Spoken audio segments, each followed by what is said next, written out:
Hello everyone and welcome back to my channel. In today's video, we are going to be talking about 10 things I no longer buy to save money. Also, a lot of these things are, not the greatest for planet Earth, so, kind of eco-friendly and whatnot. And so while I am partially a tree hugger, I am frugal as well. And so basically, I'm not using these things because I'm frugal. So let's go ahead and talk about what those things are. First up, paper towels. Yes, I still purchase paper towels, but I purchase them so infrequently now. And the remedy for this was purchasing dinner napkins. So we actually use dinner napkins. I'll have the dinner napkins that I use linked down below, but keep in mind that I purchased these because they were, inexpensive, they were cheap, and they looked like they were going to do the trick. I did not purchase these because I thought that they were high quality or anything like that. Not to be fancy, I purchased them because I wanted to cut back on what we were spending on paper towels. Because honestly, with like our new washing machine that we've had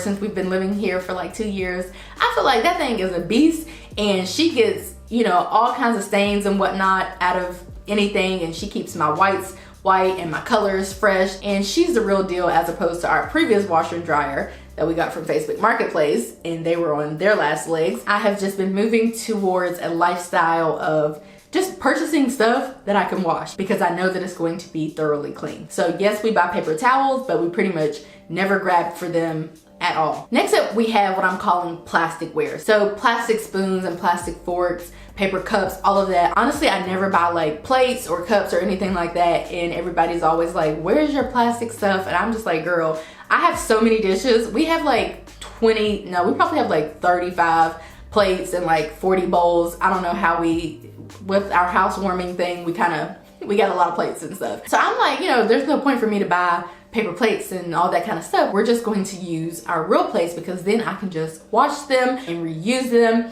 and I don't have to keep purchasing and spending unnecessary money. So we no longer purchase plasticware, and truthfully, I've never really used plastic cups or spoons and stuff. So, I don't think I've purchased that. I may purchase it for like a barbecue or something like that, but we don't really have that many guests. So, for which case, I don't really have to purchase this stuff, and I don't think I've purchased this stuff in years. Next up, straws. We have plastic straws, but we've had them for like 10 years, literally. Like, I've had them for so long that we just have them. But the alternative are glass straws and metal straws. I love them both equally. I do find that the metal straws have like a smaller opening while the glass straws have a larger opening, but we use these on the regular if we're going to use straws.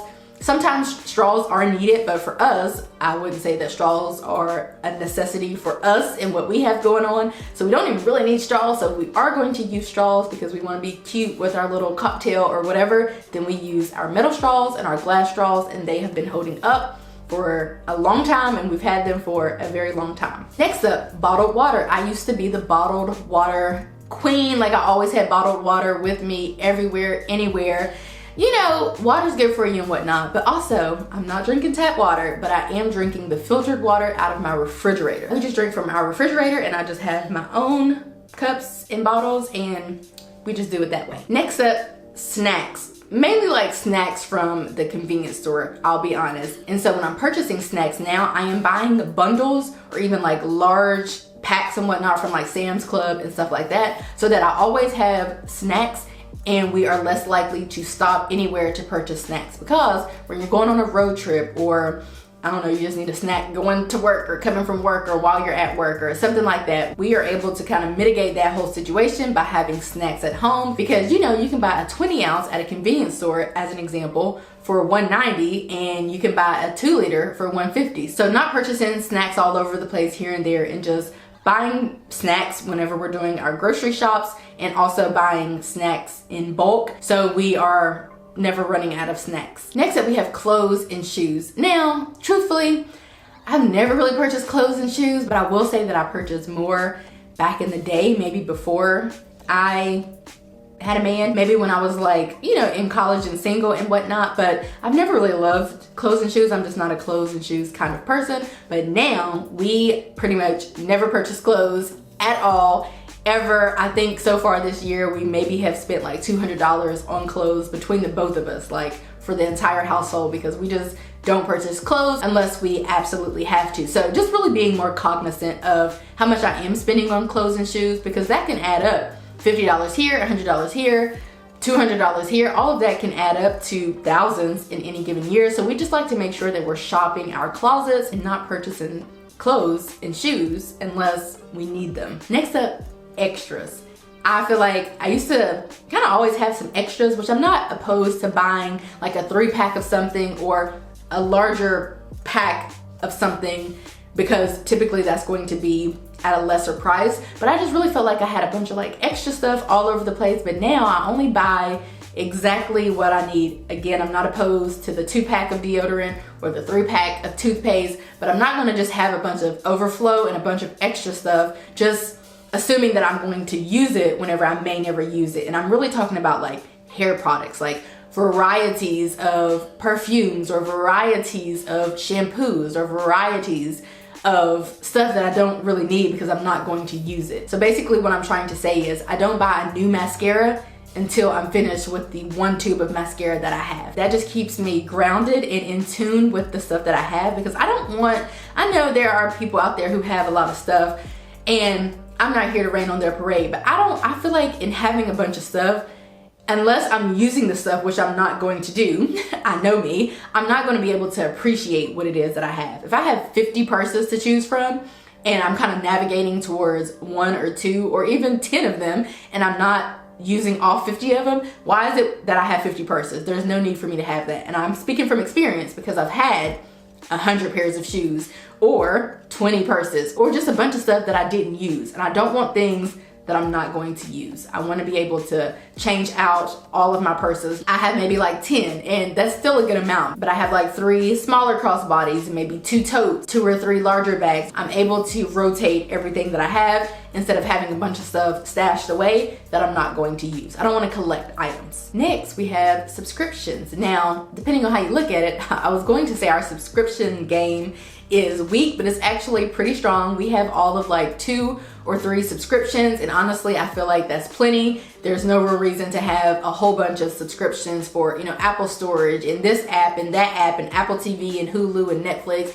We don't need all of that. We just need to have the subscriptions that we are going to use. It kind of goes back to my previous point. I just want us to be making sure that we are using the subscriptions that we have. So we've severely cut the gym subscription, the gym membership rather, I should say. We never went to the gym. We just cut that out because that wasn't our preferred way of working out. Just making sure that we are monitoring our subscriptions and our memberships and only keeping and paying for what we use. Next up, we have cable. So we cut the cord on cable. I can't believe we did it.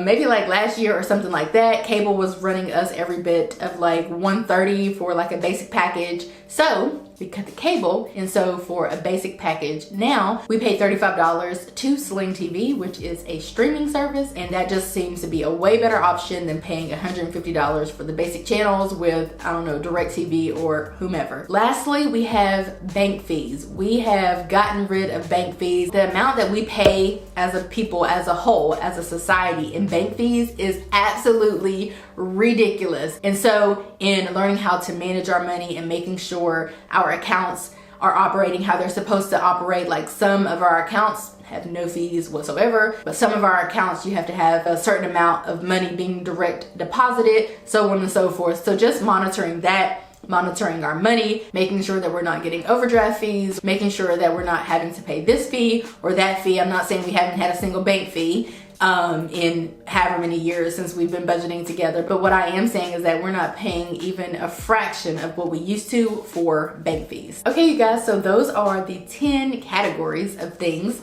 that we no longer spend money on, or we significantly are spending less money on to save money. Again, not only to be frugal and to save money, but also in some ways to save the environment. Let me know what you no longer spend money on, or what you absolutely don't spend money on to either be frugal or to either save money or to save the planet. I would love to know, and I'm sure others would as well. I hope that you guys enjoyed this video, and I will see you in my next one. Bye guys.